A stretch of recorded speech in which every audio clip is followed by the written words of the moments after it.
Okay, let's start with a tough one. Be honest, just for a second. If your child could parrot your beliefs perfectly, never question them, would you, deep down, feel a tiny bit relieved? Hmm. It's confronting, isn't it? That question hits right at the core of this tension. Exactly.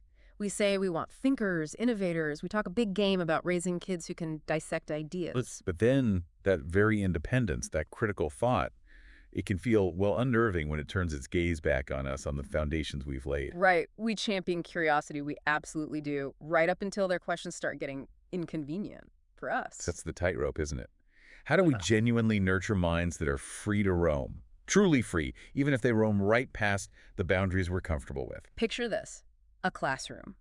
Every single child is the exact same answer, the right one, perfectly. The room erupts in applause. Is that success? Or is it something else, like the quiet, orderly death of original thought? It's a disturbing image, that kind of flawless echo. Yeah. Are we celebrating real understanding or just, really good memorization skills? Well, the appeal of uniformity, it's strong. It makes things easier to measure, looks orderly, but the cost. What is the cost? The cost might be that dissenting voice, Yeah. the question that pokes at the accepted wisdom. That's often where the real insight begins, isn't it? I have to admit, I once praised a kid lavishly for an answer I knew they'd just memorized. Didn't really get it. I told myself, oh, I'm building their confidence. But looking back, was I building confidence or just building a more convenient echo? It still bugs me. Oh, I think that's incredibly common. That almost subconscious nudge towards compliance. That little sigh of relief when they just accept something. Yeah. It definitely makes our lives easier, no doubt. But could that ease for us translate into a kind of intellectual inertia for them? We say we want critical thinkers, Yeah. leaders, until their first real critical thought challenges our rules, our comfort. And then suddenly the script flips. That inquisitive mind is now difficult, maybe even disrespectful. It happens so fast. And often, the boundaries we set, they aren't just about protecting the child. They're also about protecting our own worldview, Yeah. right? Our stability. So when a kid asks why bedtime is bedtime, is it just pushing boundaries? Or are they actually probing the logic, the value system we've set up? And how often do we really engage with that why versus just laying down the law? And critical thinking, it's not just some line item on a report card. No. It's whether your kid asks why the algorithm shows them what it does. Yeah. When everyone else is just mindlessly scrolling. Exactly. That internal why. That urge to look under the hood of what's presented as just normal or factual. Especially now. Information everywhere. Algorithms shaping everything. Being able to question the source, the motive, the bias in what we see online. It's not just nice to have, it's survival almost. Yeah. We're equipping navigators, not just passengers. Okay, here's a really tough one, ethically speaking. What if encouraging that genuine, fearless curiosity means your child grows up to eject everything you hold sacred? Your politics, your faith. Is their intellectual freedom worth your potential? Ideological loneliness?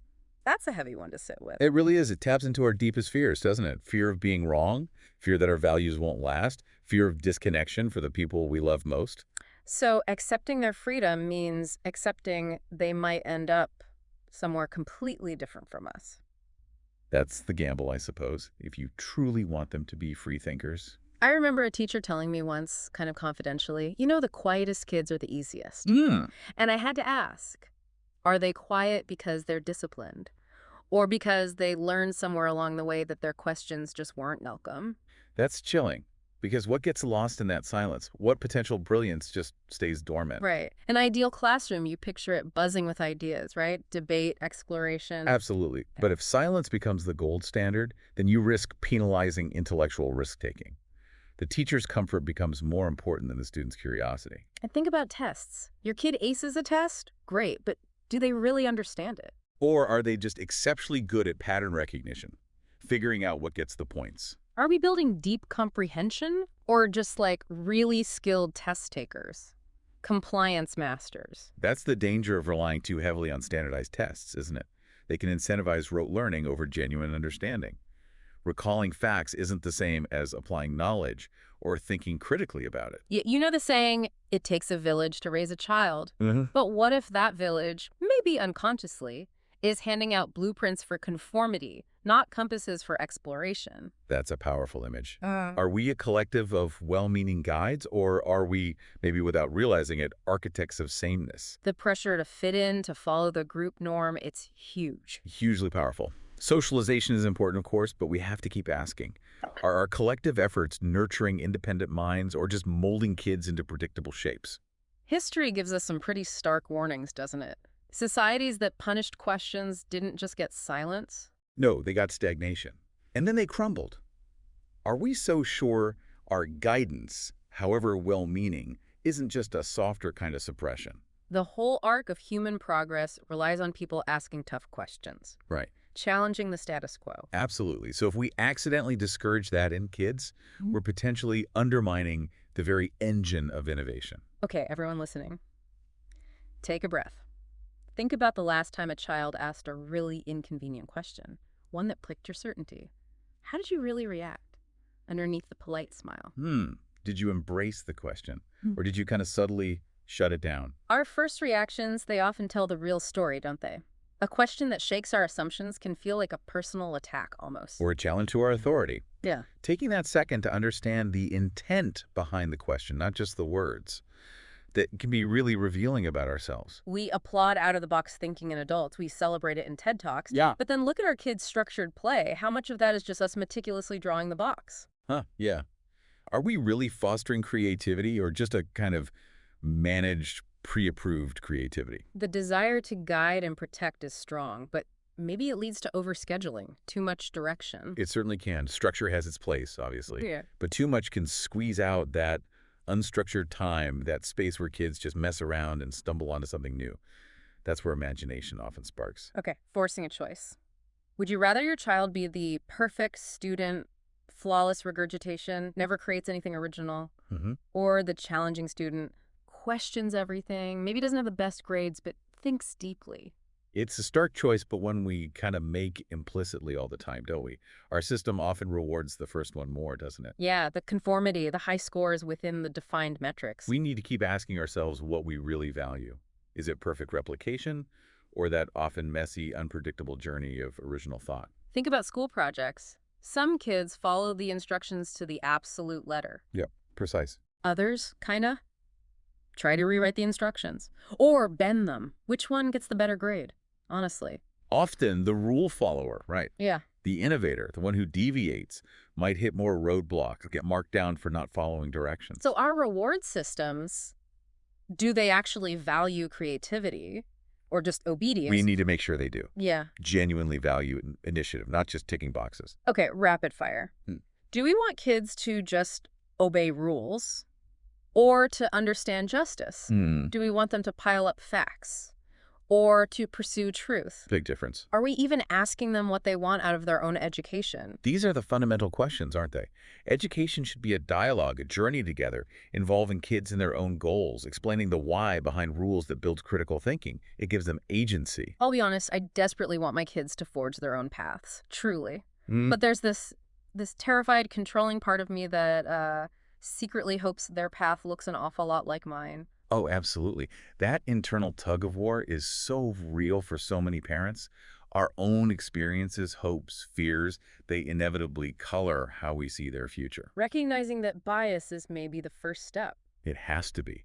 To consciously make space for their dreams, their journeys, even if they look completely different. I heard this story once. A student told a mentor, "I'm not actually smart. I'm just really good at figuring out what adults want to hear." Wow. That's heartbreaking and Yeah. incredibly insightful. Right, how many gifted kids are actually just gifted mimics? Yeah. Polished performers? That pressure for approval, it can lead to such a superficial performance of understanding, just mirroring expectations. Real engagement comes from inside, from genuine curiosity. So maybe sometimes when a child is being difficult, Yeah. it's not defiance. It's their only way of showing us that the system is trying to sandpaper their edges off, trying to make them smooth and acceptable. That resistance might actually be a sign of a mind refusing to be standardized. We often misinterpret behavior that challenges the norm. It could be a different way of seeing, processing, or just pushing back against something that feels illogical to them. Our education system talks a lot about individuality, It does. but it feels like as long as every individual chooses the pre-proved path to the standardized version of success, It's a contradiction, isn't it? Totally. Celebrating uniqueness, but only within these very narrow lines. The focus on measurable outcomes, standard tests, it can lead to this homogenization of learning. True individuality needs space for different approaches, right? Yeah. Even ones that don't fit the mold. Exactly. Encouraging unique strengths and passions wherever they lead. Okay, gut check time. That rush of pride when your kid says something smart that you taught them. Mm-hmm. Feels good. Is it really about their learning, or is it maybe just a little bit about seeing your own reflection shining back? It's a subtle, but really important distinction to make. Pride is natural, of course, but we need to check our motives. Are we celebrating their independent thought Right? or just validating our own teaching? I knew a school once, really proud of its debate team, trophies everywhere, Okay. but there was this unspoken rule. You never, ever debated the school's own sacred cows. Certain topics were just off limits. Wow. So what are you actually teaching them about power, about intellectual honesty, if some things are too sacred to question? The whole point of debate is to challenge assumptions, right? Explore different views. If you make topics off limits, you undercut the whole principle of open inquiry. Okay, flip the script. What if all our constant helpful advice Yeah. is actually the loudest voice drowning out our child's own fragile emerging intuition? Are we helping or hindering their ability to trust themselves? That's a real risk. Kids need to explore, try things, make mistakes, figure things out. Too much advice can stifle that. It can create dependence on us instead of inner confidence. So, deeper down, do we really want independent thinkers? Or, if we're brutally honest, do we sometimes just want compliant children? Ouch. Is that why we sometimes reward silence when something makes no sense and call it respect? That's uncomfortable, but Mm-hmm. is there truth there? Real respect isn't blind obedience, right? It's valuing different views, engaging in dialogue. Silence can be deference, sure, but it can also be fear or confusion. Think about Galileo, condemned for seeing things A differently. classic example. How many potential Galileos are sitting in classrooms right now learning it's just safer to agree with the textbook, no matter what they observe? History really does warn us about the cost of suppressing unconventional thought. Scientific progress, intellectual breakthroughs, Yeah. they come from people daring to question. So we have to create environments where questioning isn't just allowed, it's actively encouraged. It's essential for fostering the innovators of the future. Here's a really provocative thought. Maybe modern education isn't actually about liberating minds. Okay, where are you going with this? Maybe. Maybe it's the most sophisticated system of mass domestication ever devised. Wow, that's quite a statement. But it forces you to re-examine everything, doesn't it? Does the structure, the demands, maybe inadvertently prioritize conformity over genuine thinking? Over a lifelong love of learning? It's a risk we have to be constantly vigilant about. Is the system serving the learner, truly? Or is the learner serving the system? And what if your child's straight A's aren't proof of genius, but proof of their exquisite ability to conform, to meet your definition of smart? Are we measuring deep understanding or just the skill of meeting criteria? Our definitions of intelligence are often so narrow, aren't they? Traditional academic success is valuable, obviously, but intelligence is multifaceted. It shows up in so many ways that tests don't capture. Exactly. We might miss incredible talents if we only look at grades. You probably still believe you're nurturing their unique genius, though, right? Even as maybe some of this resonates. Take a quiet moment. What's that inner voice saying? That consistent self-reflection is just crucial. Are our actions really lining up with our intentions? Are we genuinely making space for unique talents? Or are we, maybe, unintentionally pushing them into a mold? Perhaps the most dangerous lesson we teach, without meaning to, is Yeah. that approval is more valuable than authenticity. That's profound. That constant need for external validation.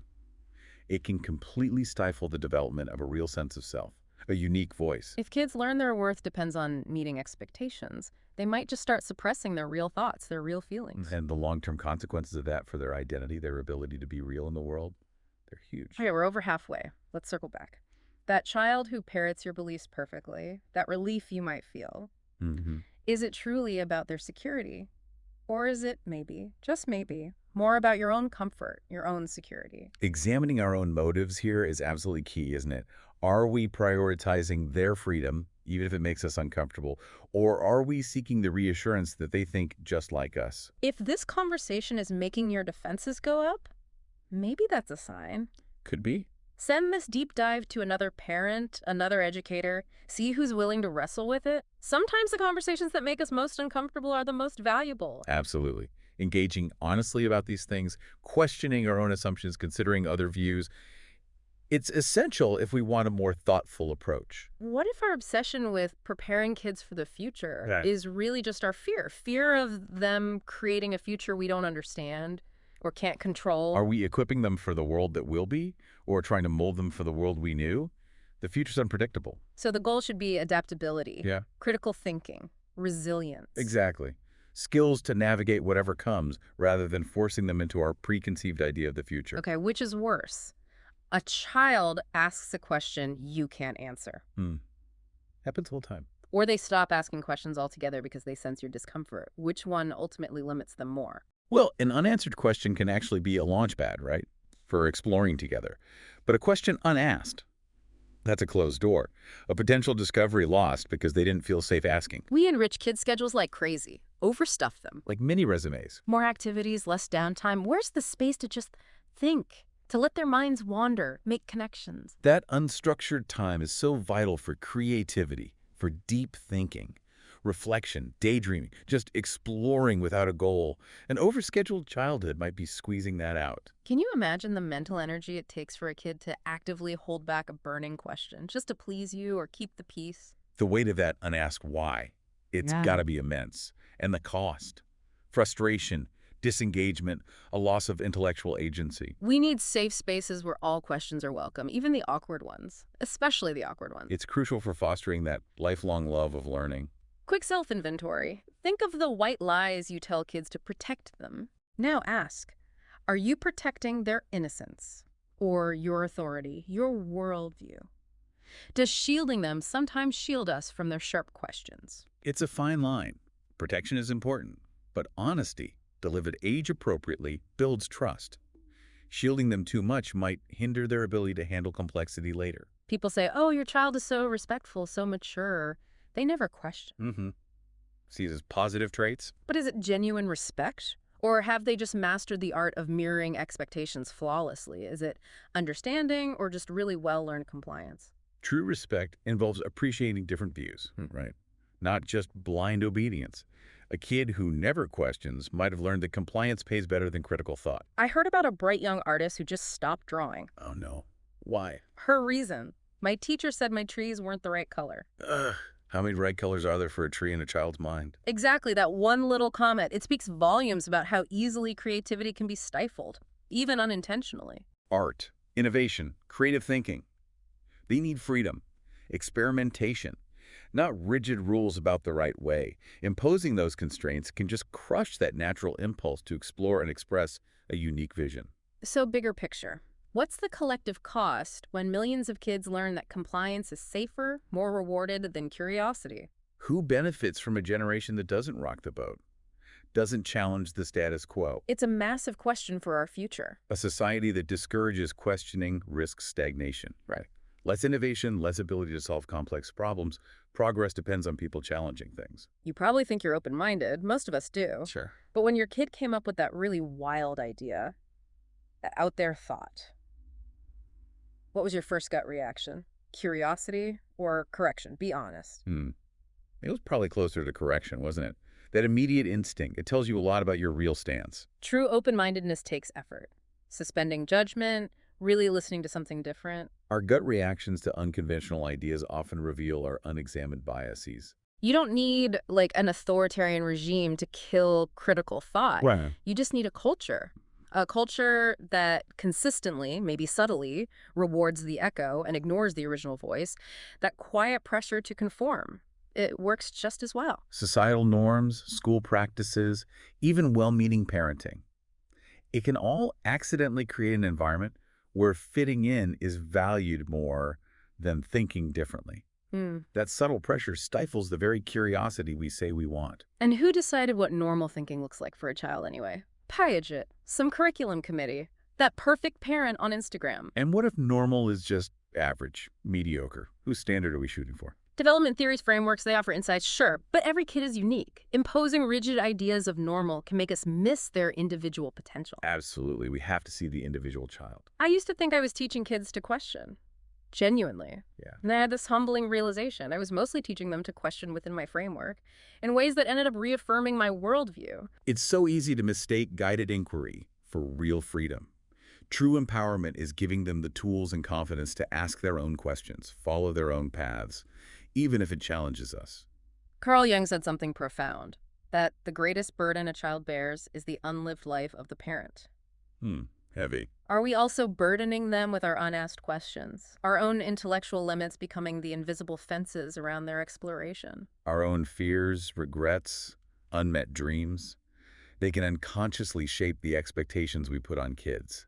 Letting them truly find their own way, even if it's totally different, is liberating for everyone.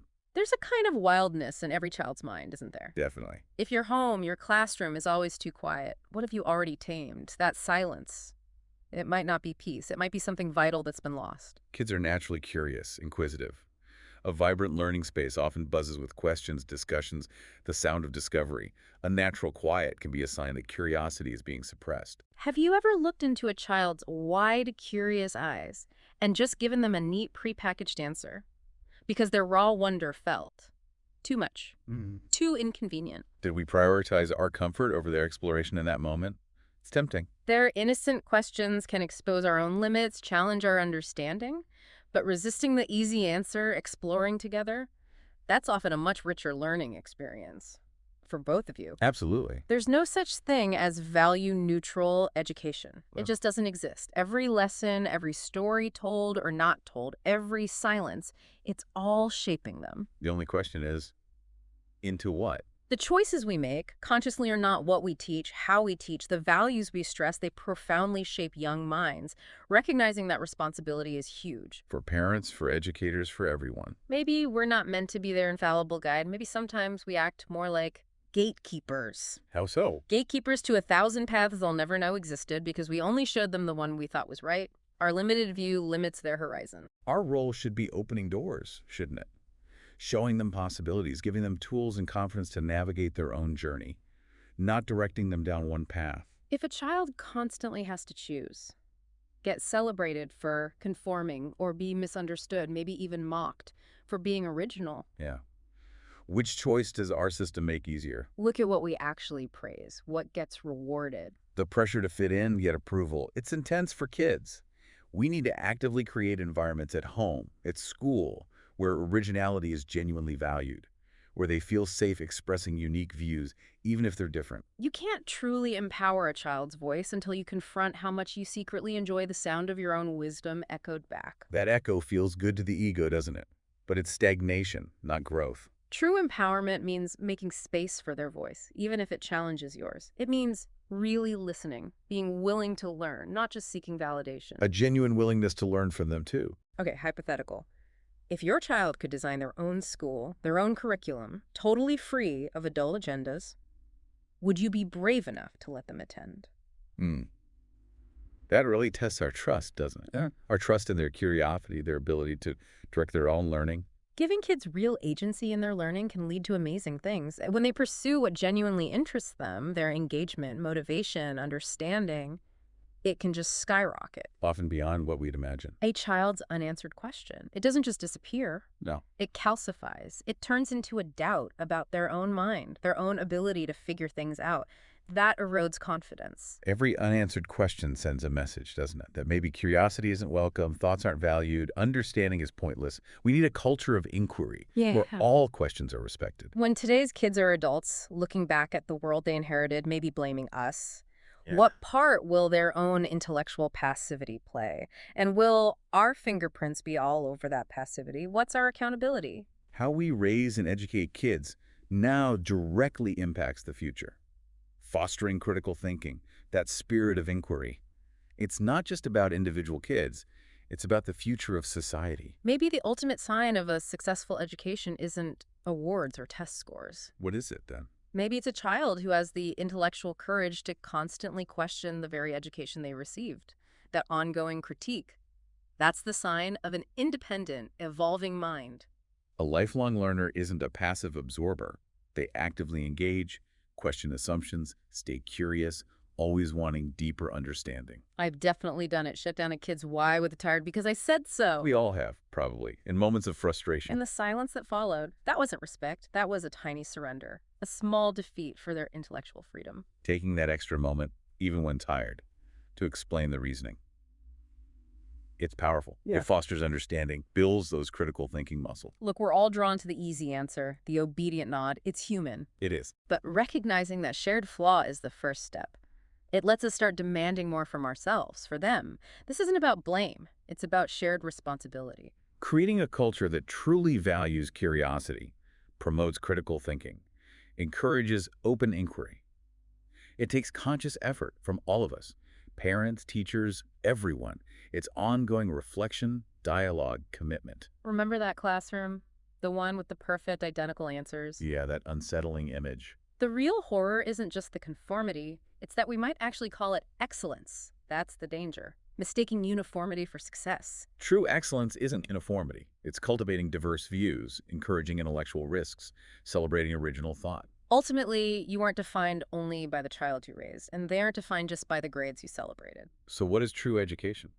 Maybe true education is what happens after the lessons end. That internal growth, the understanding that keeps unfolding. The real measure is maybe their capacity for lifelong learning, their ability to think critically, independently, their courage to navigate the world with curiosity. If this deep dive made you feel a bit uncomfortable, good. Discomfort is often where the real thinking starts. Let it sit with you. Embracing these challenges, the messiness of fostering real critical thinking. It's essential for nurturing the innovators and problem solvers the future needs. So if this made you question how we're shaping young minds, share it, especially with someone brave enough to admit they don't have all the answers either. Let's keep this conversation going. Challenge our assumptions. Strive together to create a world where every child's curiosity is celebrated and their potential can flourish without constraint. This has been Popelle. We don't tell you what to think about raising kids. We just ask if you're brave enough to let them think for themselves.